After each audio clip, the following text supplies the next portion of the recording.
Nanti kita siapkan hati mendengar firman, kita berdoa. Bapa dalam sorga, kami siapkan hati kami mendengarkan firman-Mu, berbicara kepada kami semuanya, karena kami merindukan Tuhan, merindukan pimpinan-Mu dan pertolongan-Mu, pada waktu kami duduk diam mendengarkan suara-Mu. Dalam nama Tuhan Yesus kami sudah berdoa. Amin. Hari kita lanjut lagi, ibu-ibu sekalian, kita belajar lagi tentang spiritualitas Elia. Ya, hari ini kita sampai di 1 Raja-Raja 19. Ya, 1 Raja-Raja 19 ayat 1 sampai dengan ayat yang ke-8. Sekali lagi, 1 Raja-Raja 19 ayat 1 sampai dengan ayat 8. Demikian firman Tuhan, ketika Ahab memberitahukan kepada Isabel segala yang dilakukan Elia dan perihal Elia membunuh semua nabi itu dengan pedang. Maka Isabel menyuruh seorang suruhan mengatakan kepada Elia, beginilah kiranya para Allah menghukum aku, bahkan lebih lagi daripada itu. Jika besok kira-kira pada waktu itu aku tidak membuat nyawamu sama seperti nyawa salah seorang dari mereka itu. Maka takutlah ia, lalu bangkit dan pergi menyelamatkan nyawanya. Dan setelah sampai ke Berseba yang termasuk wilayah Yehuda, ia meninggalkan bujangnya di sana. Tetapi ia sendiri masuk ke padang gurun sehari perjalanan jauhnya, lalu duduk di bawah sebuah pohon arar. Kemudian ia ingin mati. Katanya, cukuplah itu. Sekarang ya Tuhan, ambillah nyawaku, sebab aku ini tidak lebih baik daripada nenek moyangku. Sesudah itu ia berbaring dan tidur di bawah pohon arar itu. Tetapi tiba-tiba seorang malaikat menyentuh dia serta berkata kepadanya, bangunlah, makanlah. Ketika ia melihat sekitarnya, maka pada sebelah kepalanya ada roti bakar dan sebuah kendi berisi air. Lalu ia makan dan minum, kemudian berbaring pula. Tetapi malaikat Tuhan datang untuk kedua kalinya dan menyentuh dia serta berkata, bangunlah, makanlah. Sebab kalau tidak, perjalananmu nanti terlalu jauh bagimu. Maka bangunlah ia, lalu makan dan minum, dan oleh kekuatan makanan itu, ia berjalan 40 hari, 40 malam lamanya, sampai ke gunung Allah, yakni gunung Horeb. Ya, ibu-ibu sekalian, topik pelajaran kita hari ini adalah sikap kita menghadapi ancaman. Wah, ini ya. Kita selalu suka menghadapi ancaman dalam hidup ini. Siapapun kita pasti suka menghadapi yang namanya apa? Ancaman. Kita nggak luput dari yang namanya apa? Ancaman demi ancaman yang kadang-kadang menakutkan kita. Ya, menakutkan kita, kadang-kadang membuat kita frustasi, kadang-kadang membuat kita depresi, kadang-kadang membuat kita menjadi tidak kuat. Ya, jadi sebagai orang percaya, ternyata Elia ini pernah menghadapi yang namanya ancaman. Ancaman itu datang dari Isabel. Ya, Isabel. Nah, kita melihat ya, nanti kita akan belajar bagaimana sikap dia waktu menghadapi ancaman itu. Saya membaca satu buku, bukunya judulnya adalah Di Manakah Allah. Ya, kalau ibu-ibu ke toko buku, bukunya agak tebal itu ya. Buku itu ditulis oleh Philip Yancey, lalu dia mengutip C.S. Lewis dalam buku A Grief Observed ya. Dia mengatakan begini. Sementara itu di manakah Allah? Ini salah satu gejala yang mengganggu. Nah, ini saudara. Ini orang kan selalu bertanya di manakah Allah toh? Nah, ini salah satu gejala yang mengganggu ketika Anda sedang bahagia, sedemikian bahagianya sehingga Anda tidak merasa membutuhkan Dia. Nah, ini sering ini saudara ya. Dalam hidup kita kan kalau kita merasa bahagia ya kita nggak butuh Tuhan. Ya, kalau Anda datang kepadanya saat itu dengan pujian. Jadi kalau kita merasa bahagia, ya udahlah, orang udah cukup kok semuanya, udah melimpah kok, hartanya banyak, nggak ada masalah, ya kan? Apalagi kalau kita mungkin punya masalah yang orang lain menganggap masalah, ya kita masa bodoh dengan itu, karena yang penting kita bahagia. Ya, yang penting kita bahagia. Jadi ya kita nggak butuh Tuhan, kita nggak butuh berdoa, kita nggak perlu menyampaikan keluh kesah kita kepadanya, kita hanya datar-datar saja dalam hidup kita. Ya. Lalu yang berikutnya, kalau seandainya dikatakan dalam kelimpahan kita, dalam berkat, dalam semua kebahagiaan yang kita miliki itu, kita datang kepadanya tadi dengan pujian, dikatakan di sini kita akan disambut dengan tangan terbuka. Tetapi dikatakan kita ini banyak datang kepadanya ketika Anda mempunyai kebutuhan yang luar biasa mendesak. Nah, ini biasanya kita. Ya, atau istilahnya kalau saya bilang gue banget gitu. Ya, gue banget. Karena kalau kadang-kadang kita diberkati kan kita lupa banget itu ya. Ya, kalau udah susah ya gue banget. Ya, akhirnya apa? Cari Tuhan. Nah, ketika semua pertolongan lain terbukti sia-sia, apa yang Anda temukan? Nah, ini dia. Kadang-kadang emosi yang tidak terkontrol, amarah yang tidak terkontrol, lalu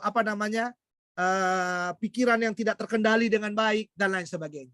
Pada waktu apa? Pada waktu kita diperhadapkan dengan jalan keluar yang tidak bisa kita lihat dan tidak bisa kita nikmati dalam hidup kita.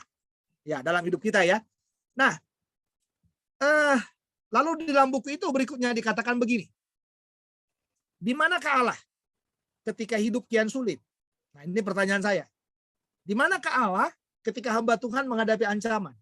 Di manakah Allah ketika kita tidak diberi kebebasan untuk kita melayani Tuhan? Di manakah Allah ketika apa? Ketika kita seperti tidak berdaya lagi.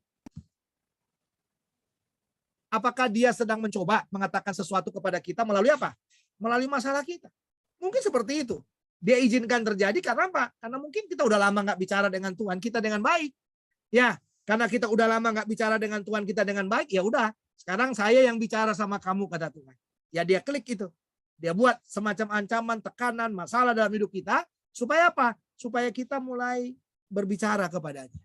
Jadi tidak sekedar kesenangan sementara saja, tetapi Tuhan itu mau supaya apa? Supaya kita juga menikmati suara Tuhan lewat masalah itu.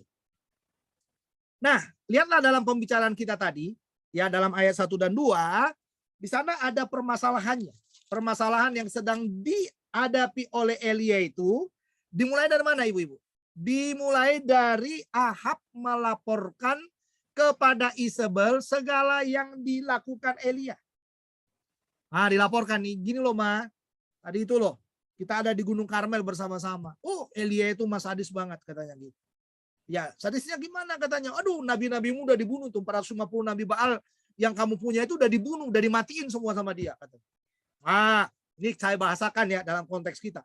Lalu yang berikutnya mah, tahu nggak kamu katanya? Tadi saya udah di warning sama dia supaya saya cepat-cepat naik kereta karena hujan akan turun, dan memang benar loh mah. Ya, benar loh bahwa hujan turun. Aduh mah, kayaknya aku sedikit bertobat nih, kata Ahab. Nah, ini bahasa kita ya, bahasa kini ini ya. Waduh, sedikit bertobat mah. Ya, karena saya melihat nabimu aja semua mati, nggak ada suaranya. Ketika ditantang oleh Elia, wah nggak ada suaranya semuanya. Ya, semuanya nggak berfungsi itu nabi-nabimu. Semuanya nabi-nabimu itu konyol, nggak berdaya, itu bukan nabi yang benar katanya gitu. Tapi lihat di dalam ayat 2 di sana dikatakan apa yang dilakukan oleh Isabel di sana. Ayat 2 dikatakan begini. Maka Isabel menyuruh seorang suruhan mengatakan kepada Elia. Ini yang dilakukan, menyuruh utusan kepada Elia. Apakah isinya, hai Nabi Elia, saya akan bertobat? Ternyata isinya dari Isabel itu adalah, beginilah kiranya para Allah menghukum aku. Bahkan lebih lagi daripada itu. Para Allah loh, para Baal menghukum aku katanya. Jika besok kira-kira pada waktu ini aku tidak membuat nyawamu sama seperti nyawa salah seorang dari mereka itu. Dari Allah-Allah itu. Ya, dari nabi-nabi yang telah dibunuhnya itu, saudara. Nah, rupanya saudara, inilah yang saya katakan, inilah ancaman dari siapa? Dari Isabel. Nah, sekarang kalau ada ancaman kayak gini, nah ini dia, ketika masalah datang atau ancaman datang, apakah yang harus kita lakukan? Ya, ada orang ngancam kita, masalah datang, apa yang harus kita lakukan? Nah ini saudara, yang pertama, kadang-kadang kita ini bisa takut menghadapi masalah itu. Atau takut menghadapi apa? Ancaman itu. Artinya begini, kadang-kadang ancaman adalah masalah yang harus kita hadapi. Jadi kadang-kadang kita perlu menghadapi yang namanya ancaman. Kita perlu menghadapi yang namanya ketakutan. Kita perlu menghadapi yang namanya depresi atau apapun itu, kita perlu. Tetapi ada kalanya. Nah ini persoalannya saudara. Masalah juga membuat kita menjadi takut. Sehingga apa? Kita lari dari masalah. Saya nggak bisa membayangin. Saya sampai hari ini mencari terus dalam riwayat spiritual dari Elia itu. Kenapa dia harus kabur? Kenapa dia harus takut pada waktu dia menghadapi ancaman dari Isabel ini? Ya, saya hanya menemukan data-data di dalam tulisan-tulisan satu raja-raja ini. Kemungkinan besar Elia itu tahu karakter daripada Isabel ini. Itu satu. Yang kedua, saudara, ini hanya semacam apa namanya? Semacam prakira saya dan tafsiran saya ya. Tafsiran saya. Saya melihat begini. Elia tidak siap dengan persoalan baru. Ya, Elia tidak siap menghadapi ancaman baru. Karena apa? Karena bagi Elia datangnya hujan yang sudah terbukti itu sebenarnya harus mempertobatkan keluarga Ahab itu. Tapi ternyata tidak bertobat. Nah, ini yang membuat dia tidak siap dan membuat dia jadi apa? Jadi takut. Yang ketiga, kenapa dia lari? Karena tidak dicatat dalam Alkitab, dalam masa sulit itu dia berkomunikasi dengan Tuhan.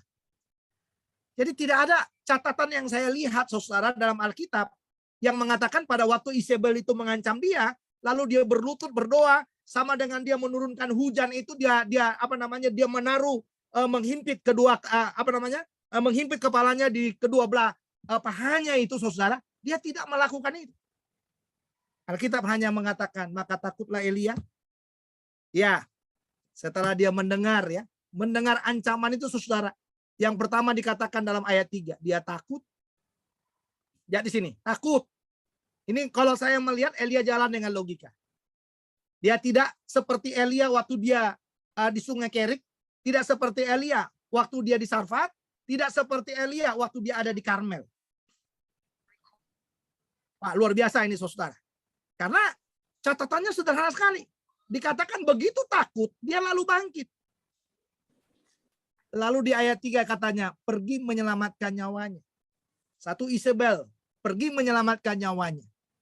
Saudara bisa bayangkan, waktu dia nantangin. Nah, ini saudara ya, nantangin Ahab pertama kali. Waktu dia menyampaikan firman Tuhan, tidak sedikit pun, tidak ada satu pun ketakutan di dalam dirinya. Tapi mendengarkan suara dari Isabel sangat menyeramkan. Ibu-ibu, mari kita lihat nih. Ini unik. Tapi inilah realita hidup. Jangan saudara menganggap kalau hamba Tuhan itu di atas rata-rata hidupnya, di atas rata-rata imannya, maka dia akan lepas dari yang namanya ketakutan, dia akan lepas dari namanya depresi, dia akan lepas dari yang namanya persoalan. Dia akan menghadapi, semakin dia sukses mendemonstrasikan kuasa yang daripada Tuhan, semakin dia akan terhimpit dengan banyak hal. Karena dikatakan di dalam bagian ini dia lari lebih jauh. Ya, sampai-sampai terakhir dikatakan di dalam bagian itu dia akhirnya tinggal sendiri dan akhirnya ingin mati. Nah, ini lebih sadis lagi, saudara. Ya, dia tinggal sendiri dan jadi ingin mati. Gitu. Jadi ingin mati, saudara. Ya, kenapa seperti itu? Coba baca di sana. Ya, tetapi ia sendiri masuk ke padang gurun. Sehari perjalanan jauhnya. Bayangin itu. Ya, seperti dikejar teroris dia. Makin jauh dia masuk, makin dia menghilang untuk menyelamatkan nyawanya. Lalu duduk di bawah sebuah pohon arar, kemudian ia ingin mati katanya. Nah, ini saudara. Ini kata-kata yang memang jangan saudara anggap ya. Wah, kalau dia hamba Tuhan nggak boleh dong ngomong kata-kata kayak gitu. Wah, kalau dia hamba Tuhan dia punya nyawa cadangan loh. Kenapa dia harus ngomong seperti itu? Enggak. Tapi lihat di sini. Ini yang saya katakan kepada saudara. Cukuplah itu. Sekarang ya Tuhan, ambillah nyawaku. Sebab aku ini tidak lebih baik daripada nenek moyangku. Ya, ibu-ibu sekalian, mari kita lihat dalam bagian ini. Bahwa ternyata persoalan, ancaman, nggak bisa otomatis kita bisa bebas dari situ. Manusiawi. Ketakutan itu ada. Ingat, itu muncul bukan pada waktu iman kita lemah. Tapi justru pada waktu kita sampai di puncak, di top karir, ya kan? Di top kuasa yang Tuhan berikan kepada kita. Kelemahan itu mulai muncul. Kalau kita nggak bisa luput dari sana, maka yang akan terjadi, saudara, kita akan hopeless, tidak punya pengharapan lagi. Kita akan kehilangan kendali, kita akan kehilangan percaya, kita akan kehilangan semua. Mari kita lihat bahwa ketakutan itu memang ada.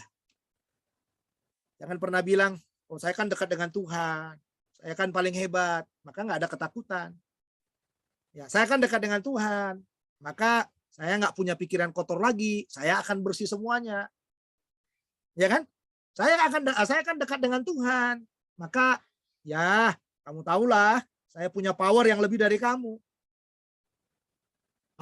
Kamu, atau dibalik ya, kadang-kadang bisa dibalik.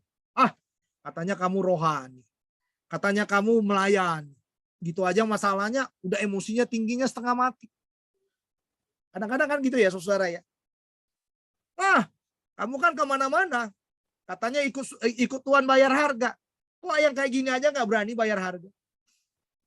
Itu kata-kata yang kadang-kadang bukan menguatkan kita, malah melemahkan kita. Saya sedang menuntaskan membaca kitab Ayub. Tadi sebelum Narwastu saya membaca, hampir 8 pasal saya baca. Ya, saya melihat saudara, Elihu, ada satu tokoh di sana, Elihu. Dia tidak banyak bicara, dia lebih muda katanya dari Ayub. Kenapa dia nggak berani bicara? Ya, tentang semua kata-kata dari Ayub itu. Karena dia merasa lebih muda. Dia memulai saudara, perkataannya dengan hikmat. Ya, waktu dia menyampaikan teguran kepada Ayub itu, tentang persoalannya, dia mulai dengan yang namanya hikmat. Lalu dalam catatan itu dikatakan bahwa ternyata, dikatakan di sana ternyata katanya, dia bilang kalau istilah manusia itu, Ayub itu udah menderita lebih tua dari dia, ternyata dia sikat luar biasa. Bahkan teman-temannya yang 3 lagi dia katakan itu berkata salah. Seharusnya seperti ini. Karena Ayub sudah mulai membela diri. Ayub sudah mulai menganggap dirinya lebih baik ya, lebih benar dari Allah. Nah, itu Elihu memulai perkataan dengan itu. Ya, kan seringkali kan kalau kita khotbah atau kita kita harus kuat seperti Ayub. Saudara, Ayub sampai dari awal sampai akhir dia menderita, dia kuat gitu. Enggak. Dia bergumul, jiwanya itu bergumul. Dia bergumul, jiwanya itu bergumul dengan Tuhan. Kenapa dan kenapa? Begitu banyak orang menyerang dia. Bayangin itu, bagaimana dia menjawabnya. Begitu berat dia menjawabnya. Tapi yang saya salut dengan Ayub itu adalah dia selalu mengembalikan fokus lagi ke Tuhan. Fokus lagi kepada Tuhan, sekalipun dalam dia mengembalikan fokus kepada Tuhan itu yang dikatakan oleh Elihu. Kamu itu membenarkan diri di hadapan Tuhan. Kamu itu nggak benar, katanya gitu. Nanti nggak tahu endingnya, mudah-mudahan besok udah selesai kitab Ayubnya. Karena saya tadi targetnya saudara hanya 2 hari mau menyelesaikan. Tapi karena setiap hari saya baca, semakin banyak berkatnya, bacanya jadi pelan-pelan. Ya kan? Bacanya jadi pelan-pelan dan benar-benar saya menemukan ya yang benar-benar ya jadi berkat buat saya. Apa yang mau saya katakan ke saudara? Ingat baik-baik. Ketakutan itu bukan berarti jadi dosa. Tapi ketakutan itu menjadi dosa pada waktu saudara keluar dari koridornya Tuhan. Ingat baik-baik, sekuat apapun manusia, dia pasti bisa takut. Pada waktu dia menghadapi masalah, menghadapi persoalan, dia tidak siap menghadapinya, saudara. Dia bisa hancur hidupnya. Dan mari kita belajar bahwa ketakutan itu bukan sekedar kita izinkan ya. Jangan pernah izinkan berlebihan mengganggu jiwamu. Karena nanti kalau itu sudah mengganggu jiwa kita, itu tadi, kita menjadi sakit jiwa. Saya kadang-kadang kalau ketakutan itu muncul, kadang-kadang saya merasakan itu. Saya seperti orang yang sudah sakit jiwa. Ya, seperti orang yang sudah tidak stabil lagi. Karena sudah mulai muncul ketakutan itu. Dalam hati itu udah macam-macam. Diajak lagi. Ya, jiwa itu mengajak, nih, lu pikirin seperti ini, lu lihat seperti ini, lu buat seperti ini. Kadang-kadang saya melihat, ya, kenapa orang perlu psikiater? Ya mungkin itu. Kenapa orang perlu ya perlu penolong waktu dia menghadapi seperti itu. Yaitu supaya ketakutan itu nggak membuat dia menjadi masuk ke dalam gangguan jiwa. Ya, gangguan jiwa. Ya, makanya saudara, itu yang selalu saya katakan. Bagi kita hamba Tuhan adalah sangat sulit dalam kondisi-kondisi tertentu pada waktu kita merasakan tekanan yang begitu dalam, sangat sulit bagi kita untuk mencari penolong buat kita. Itu yang kadang-kadang air matanya hamba Tuhan tuh di situ. Kalau Bapak Ibu kan gampang aja telepon Pak Hermon, ya pasti nggak dibocorin kok gitu. Iya, pasti orang telepon. Iya. Kalau iya betul. Betul kan? Iya. Iya. Iya. Tapi kalau saya gimana? Kalau saya yang lagi susah, lagi sedih siapa? Kepada siapa saya harus cerita? Nah, itu pergumulan yang dalam saudara. Dan itu yang kadang-kadang, itu benar yang dibilang oleh siapa namanya? Oleh pemazmur itu ya. Satu-satunya cara yaitu, ya Mazmur 42-43 itu. Hai jiwaku, tenanglah hai jiwaku. Gitu. Nah, itu yang paling penting saudara. Oke, mari kita lihat bagian yang kedua. Bagian yang terakhir dari dari pelajaran kita hari ini. Ya. Jadi ketika masalah datang atau ancaman datang, apa yang harus kita lakukan? Yang pertama dikatakan di sini, seharusnya hadapi kan? Tapi Elia ternyata takut menghadapi masalah. Nah, tapi di tengah-tengah ketakutannya ada keunikan di sini, saudara. Keunikannya apa? Ya, nah ini tadi ya. Sambil menunggu mati, maka ia tidur. Sesudah itu ia berbaring dan tidur di bawah pohon arar itu. Sesudah itu ia berbaring dan tidur di bawah pohon arar itu. Nah itu bayangkan itu. Pergumulan yang dalam loh itu. Karena dibilang kan udah cukup Tuhan, mau mati aja nih sekarang katanya gitu. Ambil nyawaku gitu. Tidur dia. Oh semoga diambil nyawaku hari ini gitu. Tapi nggak diambil juga. Iya kan saudara. Bahkan Elia itu nggak mati kan. Malah Elia itu diangkat. Dia nggak mengalami kematian tuh Elia. Malah diangkat oleh Tuhan. Ya, diangkat oleh Tuhan. Nah, mari kita lihat yang berikutnya. Yang kedua, ya ketika masalah itu datang, apa yang harus kita lakukan? Yang harus kita lakukan adalah lihat penghiburan Tuhan. Tuhan menghibur kita di tengah masalah ketakutan kita. Ya, artinya apa? Tuhan tahu ketakutan kita. Sehingga Tuhan mencoba membuka wawasan kita untuk melihat lebih percaya atau lebih percaya Tuhan atau lebih percaya kepada ketakutan. Ini harus kita lihat saudara. Nah, dia dalam bagian ini, ya Tuhan tahu kelelahan Elia dalam ketakutannya. Dia bersembunyi, udah lebih jauh lagi masuk ke dalam itu, ke dalam gunung itu dia udah lebih masuk lagi dan tinggal seorang diri tadi, kepingin mati. Ya, kesimpulannya kan berdoa. Dia kan berdoa, habis dia berdoa kepingin mati, lalu tiba-tiba saudara dia tidur. Tapi lihat di sana, di sorga itu bagaimana? Oh, di sorga itu enggak, saya nggak mau kamu mati kok. Dengan ancaman takut banget sih. Kata Tuhan gitu ya. Takut banget sih kata Tuhan gitu. Nah, karena Tuhan tahu kelelahan daripada Elia dalam ketakutannya itu. Apa yang Tuhan lakukan? Tuhan menghibur dia dengan menghadirkan malaikat. Nah, dia dalam ayat 5 ya. Ayat 5, sesudah itu ia berbaring dan tidur di bawah pohon aram.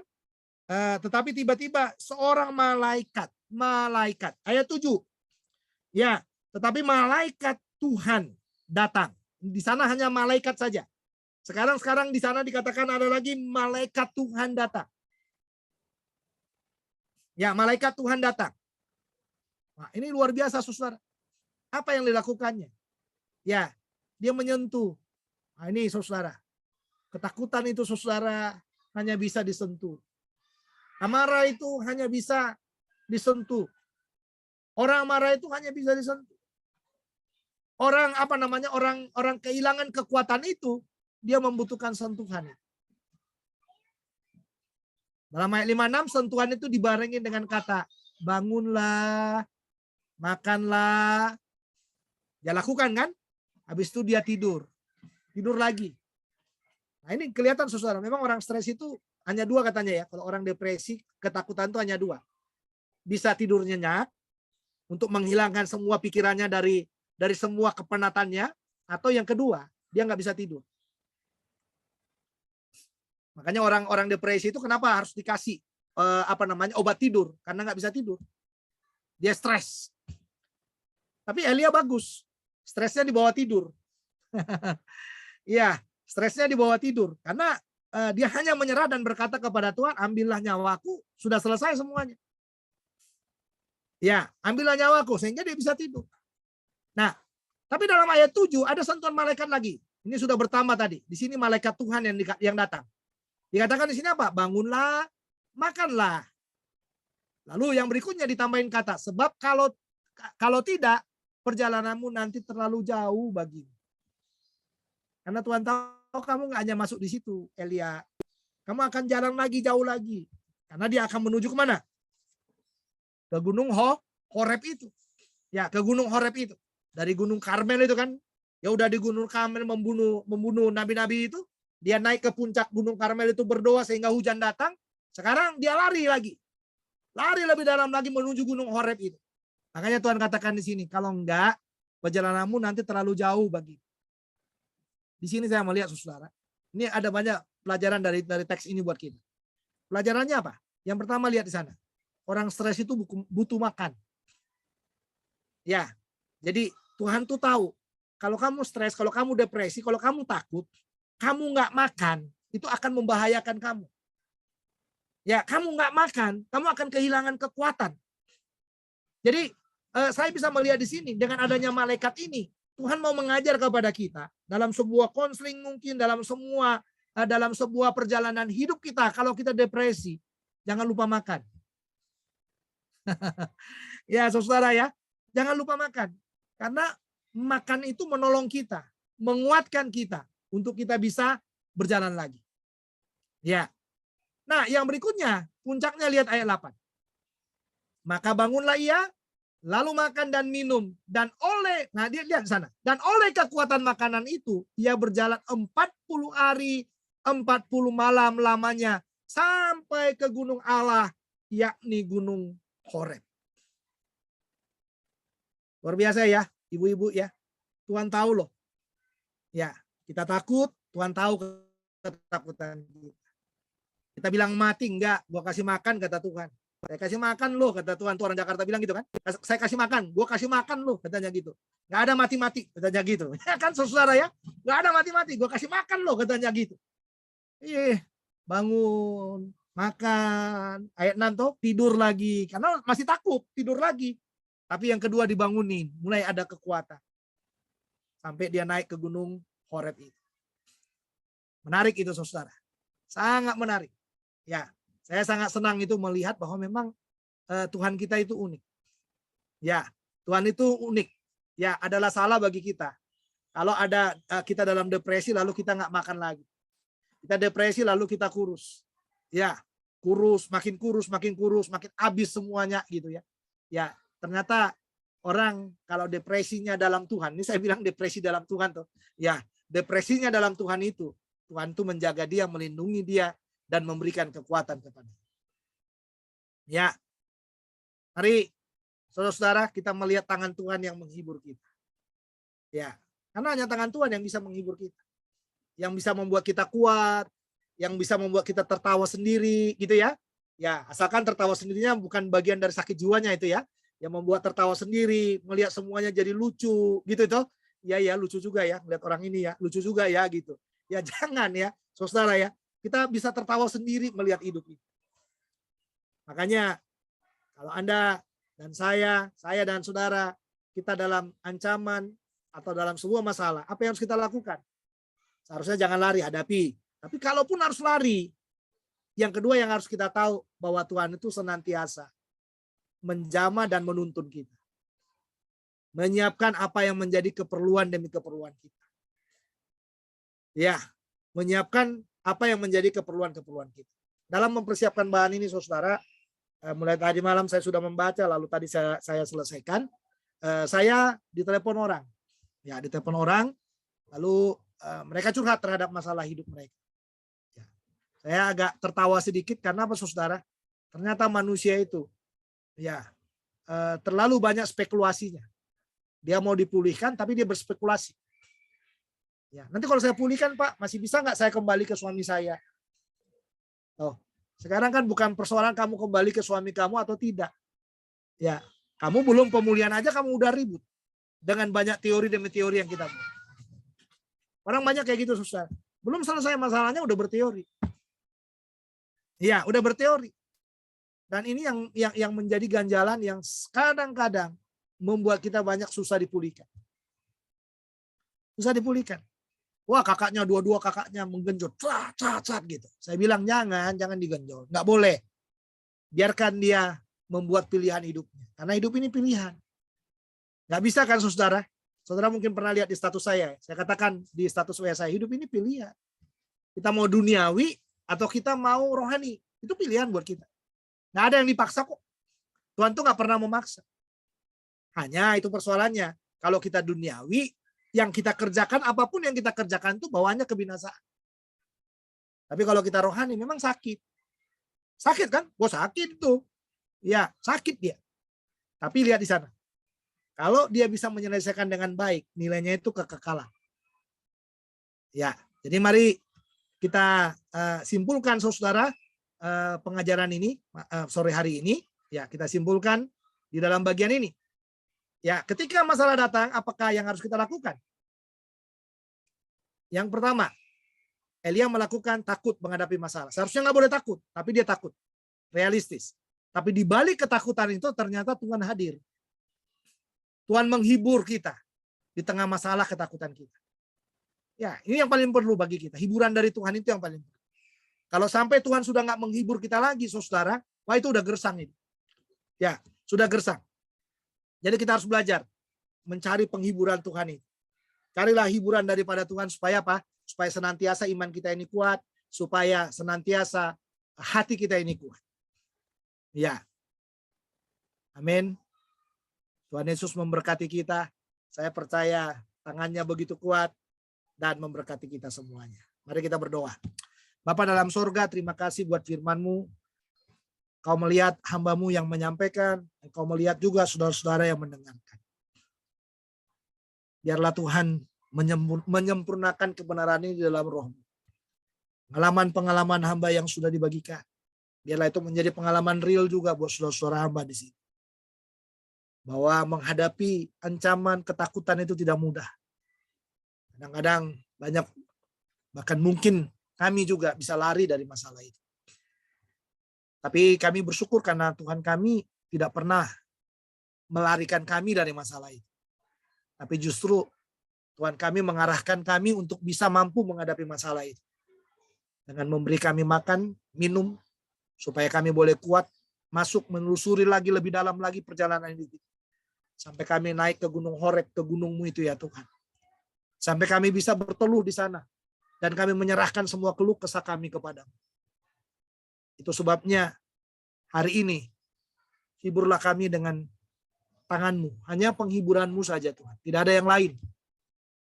Yang hamba-Mu dan saudara-saudara hamba-Mu yang di Zoom meeting ini yang kami harap. Hanya tangan-Mu saja. Penghiburan yang daripada-Mu. Ada banyak masa lalu kepahitan yang mungkin kami lalui. Yang kadang-kadang membuat kami menjadi tidak peduli lagi satu dengan yang lain. Tapi kami mau belajar memahami Tuhan, belajar mengerti Tuhan, belajar mendengar Tuhan. Tidak ada manusia yang bisa menguatkan kami, menghibur kami, kecuali Tuhan. Makanan dan pemeliharaan yang daripada-Mu, kecuali malaikat-Mu yang Engkau bawa kepada kami untuk menguatkan dan menghibur kami. Bapa, rendahkanlah hati kami di hadapan. Kami tahu kami terbatas, tapi kami berdoa supaya kiranya Tuhan menguatkan kami semuanya. Saat ini kami menyerahkan Tante Aceh dalam sakitnya. Biarlah Tuhan jamah sembuhkan dalam nama Tuhan Yesus. Jamah bagian lambungnya. Angkat sakit penyakitnya supaya Tante Aceh boleh sembuh. Menyerahkan Edwin juga. Pak Edwin dalam pekerjaan. Terima kasih. Kami mendoakan supaya terus Engkau berkati pekerjaannya. Engkau siapkan yang terbaik bagi dia. Tidak ada kekurangan dalam keluarganya. Tidak ada kekurangan dalam hidupnya. Tapi Tuhan memeliharanya lewat pekerjaan, lewat berkat-berkat Tuhan. Penghiburan yang daripada Tuhan yang sungguh luar biasa. Kami juga berdoa ya Tuhan. Menyerahkan Pak Abram yang sedang tugas ke Ambon. Kami minta selama 1 bulan ada di sana. Kami minta pertolongan-Mu. Kami minta tangan-Mu memberkati Pak Abram juga. Demikian juga Bu Edith yang tidak bersama-sama dengan kami hari ini dalam kontrol jantung. Kami berdoa supaya jantungnya dijamah Tuhan, kesehatan dari jantungnya dipulihkan Tuhan, sehingga Bu Edith boleh sehat, boleh kuat, dan dia ada di dalam pertolongan yang daripada Tuhan. Kami semua yang hadir dalam Zoom meeting ini, kalau ada persoalan-persoalan hidup kami, kiranya tangan-Mu menolong kami, kiranya tangan-Mu memberkati kami. Kuatkanlah kami, hiburlah kami dengan penghiburan yang bersumber daripada-Mu. Sama seperti yang Kau menghibur Elia, menguatkan Elia, biarlah itu boleh terjadi dalam hidup kami. Supaya hidup kami senantiasa boleh bergantung, percaya, dan meyakini Tuhan dalam setiap hidup kami. Terima kasih buat semua kebaikan demi kebaikan-Mu. Terima kasih buat nikmat hari ini. Terima kasih buat persekutuan hari ini. Terima kasih buat firman hari ini. Terima kasih kekuatan roh yang Kau berikan kepada kami, sehingga kami boleh berjejak di gunung-gunung kami, sehingga Engkau memberi kekuatan seperti kaki rusa kepada kami, sehingga kami mampu berdiri kuat menghadapi apapun dalam hidup ini. Terima kasih Tuhan Yesus.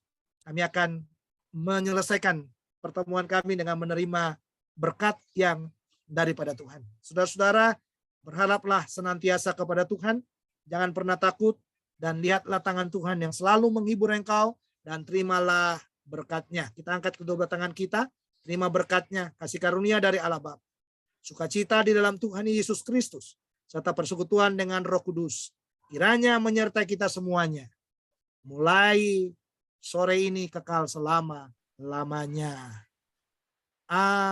Amin. Tuhan Yesus memberkati kita. Selamat sore. Shalom.